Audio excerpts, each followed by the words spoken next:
างปลาผู้ได้หน่วยนั่นนะเป็นนิยาโอ้ได้2 หน่วยสองหน่อยปูเก็บเอาปูปลาเข้าปลาเข้าดอนพี่น้อยเข้าป่าบางอย่างมันอยู่ในดอนอยู่เนาะบางอย่างมันได้อยู่ในทุ่งนาเนาะมันอยู่ในดอนเนาะขึ้นไวๆลงไวๆเป็นได้พอกินกับสบายดีหรือว่าสวัสดี FC ฝั่งไทยฝั่งลาวหรือต่างประเทศก็ยินดีเข้าสู่สองบ่าวนอมพามนอีกแล้วพี่น้องมื้อนี้ก็จะไปหาสาวนางพี่น้องสาวนางคนโสดคือเก่าคือเดิมพี่น้องเพราะว่ามื้อนี้สิชวนสาวนางไปกินหมักยางพี่น้องนินข่าวว่าหมักยางสุกแล้วพี่น้องเวลาเรียกว่าสิชวนสาวนางไปหากินหมักยางแล้วรุ่นเบิ่งเด้อพี่น้องบางคนก็ยังบ่ฮู้ว่าหมักยางมันเป็นจังใดลูกหมักยางลูกยางพี่น้องหมักยางบ่แม่นหมักยางที่กระปุกกีดยางอันนี้หมักยางเฮากินหมากเลยพี่น้องเด้อถ้าผู้ใดบ่ฮู้ก็รอรุ่นว่าหมักยางมันเป็นจังใดพี่น้องไปเบิ่งไปชมว่า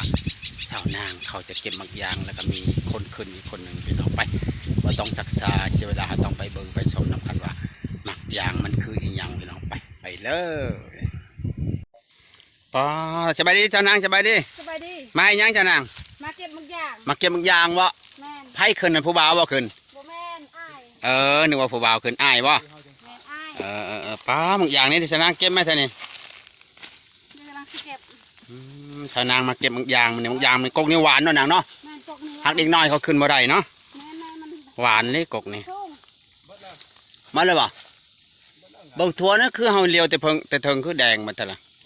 คือแดงมาต้นมามื้อนี้ก็สิพาสาวนางไปเอาหมักยางสุกพี่น้องเอ้ยหมักยางสุกนี่ก็หากินยากคือกันเนาะปีละเทื่อปีละครั้งก่อนจะได้กินเนี่ยปีนึงจะได้หมักครั้งนึงพี่น้องเอ้ยสาวนางคนโสดพี่น้องเพิ่นเปิดใจเมื่อคืนนี้ได้ยินข่าวว่าผู้บ่าวโทรมาจากคนจ้ะนางป้าหน่วยใหญ่เนาะลายเลยนี่หน่วยใหญ่เลยนี่หมักยาง เอาไปฝากผู้บ่าวนี่เด้อนางนี่เพื่อนสนใจมากินน้ำหมักยางผู้นางพุ่นเปิดใจเมื่อวานนี้ผู้บ่าวโทรมาจากคนกันนะ5 คนวะมีแต่ว่าผู้ถึกใจฮะว้าวได้ก็ไปเลยผู้บ่าวตั้ง5 คนยังบ่เห็นหันหน้าผู้บ่าวจะบ่ถึกใจจะบ่ได้ก็กระดิบมันยังว่ายังคุยกันเนาะผู้บ่าวกันยังก็คุยยังไม่ได้เห็นหน้าเห็นตากันถึกใจเลยก็คุยกันไปก่อนเนาะคุยกับผู้บ่าวช่องจะเมื่อยถึกใจเลยมันก็หายากคือกันได้คนเฮาคุยมือเดียวถึกใจว่ามันตัวก้อนได้คุยมือเดียวจะได้เป็นเมียแล้วเนาะมันก็ลมไปก่อนแล้ววะสาวนางก็ได้มันจะได้ไวปันไปหาซื้อเสื้อผ้าซื้อหมักแล้วเอาโลดมันโมเดลแมนเนาะคนกับเสื้อผ้ามันก็ต่างกันหน่อยป้อนเด้อเจ้านี่ได้ทางไหนาคือหน่วยบางใหญ่เนี่ยป้านี่หน่วยใหญ่ๆใช่ไหมหวานเนี่ยบางอย่างต้นนี่เอาจนหมดแล้วมันหวานเนี่ยต้นนี่เลยเอาได้ว่าเอาได้เบิ่งคักๆเรื่องหวานเนี่ยต้นนี่เลยมาเด้อกินกับข้าวก็ได้ผู้อยากกินกับข้าวได้เนี่ยแล้วผู้สั่งได้จับดีๆเด้อชาวนางว่าหับบ่ได้แล้วว่าคนบางใหญ่น้ำหนักถึง60 โพกไว้สิหับได้เนาะมือหับลูกบอลเนี่ยนางหับคนเนาะบ่เห็นจะได้ผู้หน่วยบางใหญ่เขาเนาะมันบังเลยเจ้าใจห่อนโพดเอาบางอย่างต้องใจเย็นๆโอ้ดึงคืนอีกมันยาวพอปอดแดงมาต้นมานี่พี่ลึกบางอย่างแดงบนต้นยางบ่หรือมดแดงจักใช่ปะบางอย่างนั่นหน่วยแต่นั้นคือใหญ่แต่ผมทำกระปันมันดูแลพวกปอก็ตกไก่ตัวเป็นน้ำก็มีบ่มีครับกินหวานในบ้านวอไปแล้วบางอย่างเป็นน้ำเขาไม่เคยเห็นนะบางอย่างเป็นน้ำไหมไปกินหมากอันนั้นเฮ้ยหมากปางหันมีได้เจิดหันน่ะในทางจมือหันไปว่าไปเอาขี่รถมาเอา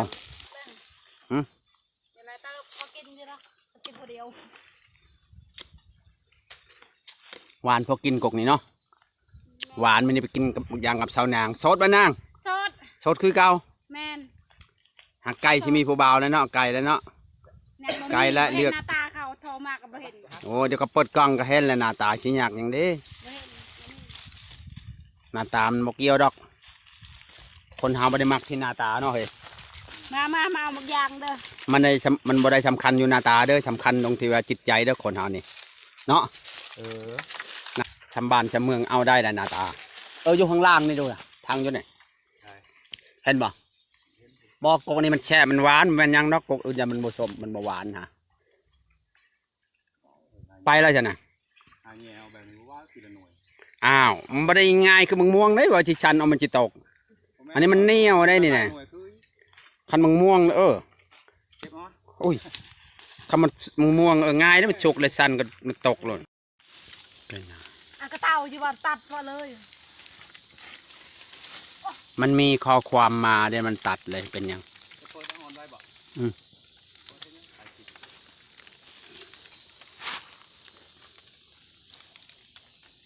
มากินหมักยางเด้อผู้ใดโสดเด้อไปกับสาวโสดได้นี่ได้ เจ้านางหน้าแล้วผู้ใดจะไป ผู้ใดจะกินหมักยางกับสาวนางก็มาเด้อมื้อนี้สาวนางชวนเข้าป่าหากินหมักยางสุกพี่น้องมาปอดูตกแล้วตะพุดผู้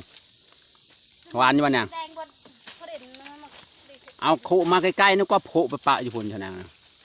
เก็บใส่ขู่ลงไปเก็บใส่มือมันก็ยางมันติดมือนะเฉพาะพันธุ์เขาเอิ้นหมักยางมันมียางเนาะ มียาง เฉพาะเขาจะเอิ้นหมักยางเนาะนาง แม่น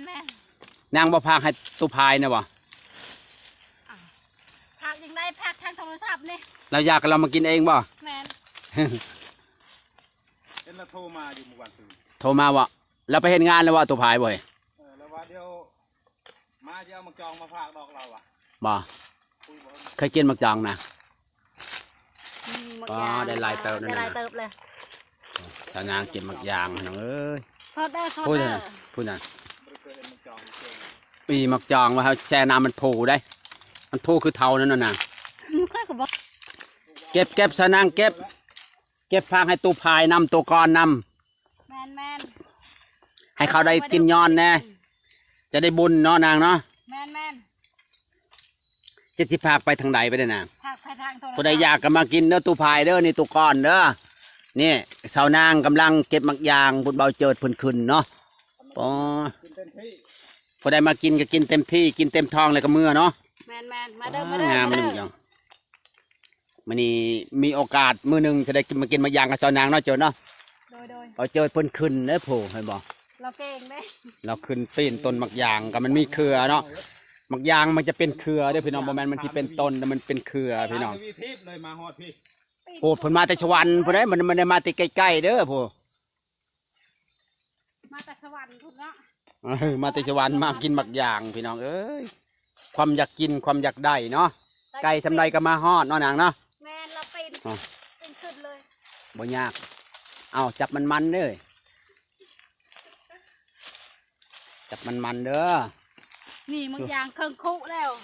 ไก่สิเต็มคูเลยเอาเต็มคูนี่เนาะเอาอีกทองต้นก็เต็มเลยเนาะ แม่น โอ้มักยางงามเลย ให้เจอ ฮะ ลงทำไมลง เที่ยวหรือเปล่า บ่แม่นเพิ่งบ่แม่นจักรจันทร์ ไม่พูดเลยออกมาตรง จักรจันทร์ มันไหนบนตาจะถูกเนาะ ปลาสนาผู้นางนู่นเต็มกำมือมึงยามโมเต็มมันบ่มือมันน่ะพ่นได้รูปใส่ผมอีกไรพอได้สมพงษ์จะทรงผมจังบ่ตกเนาะนาง แม่ เกี่ยมักยางเป็นรูปใส่ผมคักใส่ได้สนางเพิ่นเห็นอื มันจะ ม หมด มัดแล้วบ่น่ะ เลย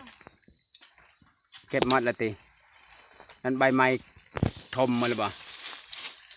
มันโดนแต่ไตใบไม้กบนะ เป็นโคเนาะ ป้า